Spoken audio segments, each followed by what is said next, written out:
आईसीओआर का full form होता है इंक्रीमेंटल कैपिटल आउटपुट रेशियो। लिख लिए रहो कहीं पर भी।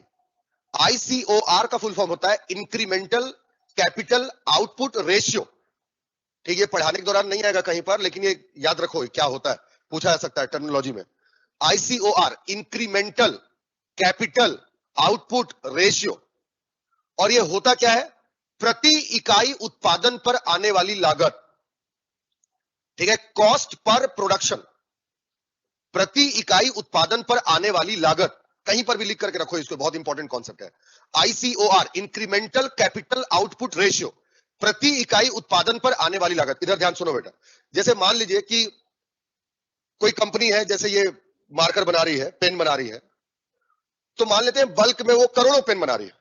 उससे मतलब नहीं है एक पेन बनाने में कितनी लागत आती है, वो इसका आईसीओआर होगा, उस कंपनी का आईसीओआर होगा, है ना। उस कंपनी को ये एक पेन बनाने में कितना लागत आ रहा है, वो आईसीओआर कहलाता है। तो प्रति इकाई उत्पादन, एक यूनिट बनाने में, एक चीज बनाने में कितना पैसा लगेगा। जब बल्क में बनाते हैं तो पैसा ऑलरेडी कम हो जाता है, समझ रहे हो बात। लेकिन आईसीओआर कितना है, एक्चुअली एक पेन को बनाने में कितना लग रहा है। तो आईसीओआर का ज्यादा होना, तो भारत की जो कंपनियां थी उनका आईसीओआर यानी प्रति इकाई उत्पादन लागत ज्यादा था। अब सपोज करो कि कोई भी वस्तु पहले ये बनेगी, समझना ध्यान से सुनना, फिर आगे वाले चैप्टर में वही पढ़ाना भी है। सपोज करें कि ये मार्कर, ये पेन की कंपनी मेरी है और मैं इसको बना रहा हूं। तो इसको जब मैंने बनाया, एक इकाई उत्पादन किया, तो इसके ऊपर 10 रुपए का खर्चा आया मान लेते हैं। तो ये 10 रुपए में आपको नहीं मिलेगा, ये मेरी फैक्ट्री में बना 10 रुपए में, तो इसका फैक्ट्री का कॉस्ट 10 रुपया। इसी को बोलते हैं फैक्टर कॉस्ट, क्योंकि फैक्ट्री में जो कॉस्ट होता है, फैक्ट्री से फैक्टर, समझ बात। अब इसके बाद ये मार्केट में तब जाएगा, जब जाएगा तो इसमें टैक्स लगेगा।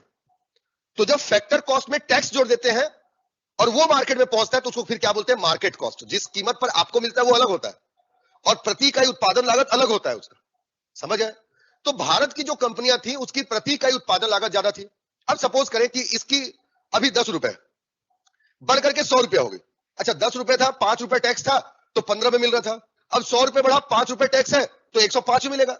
इसका मतलब यह है कि जैसे जैसे प्रति इकाई उत्पादन लागत अगर ज्यादा होगी तो उस वस्तु की कीमत भी ज्यादा होगी, यानी वस्तु महंगी होगी, समझ गए। तो भारत के जो उद्योग थे उनका आईसीओआर ज्यादा था, यानी प्रति इकाई उत्पादन लागत ज्यादा था, इसलिए भारत की जो वस्तुएं थी वो महंगी भी थी, कॉस्टली थी।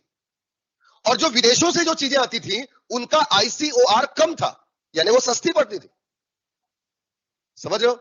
अब देखो, विदेश से कोई चीज आ रही है और भारत में सस्ते में बिक रही है, उसकी क्वालिटी भी ज्यादा अच्छी है।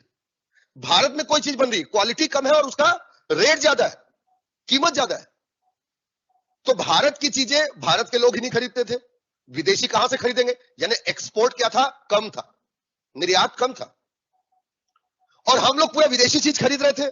तो आयात क्या था, ज्यादा था, यानी हम खरीद ज्यादा, खर्चा ज्यादा हो रहा है, बेच कम रहे, कमाई कम हो रही है। इस तरीके से अर्थव्यवस्था कहां जाने लगी, घाटे में जाने लगी। हमारा निर्यात एकदम कम हो गया और आयात बहुत ज्यादा हो गया, समझ आया। तो इस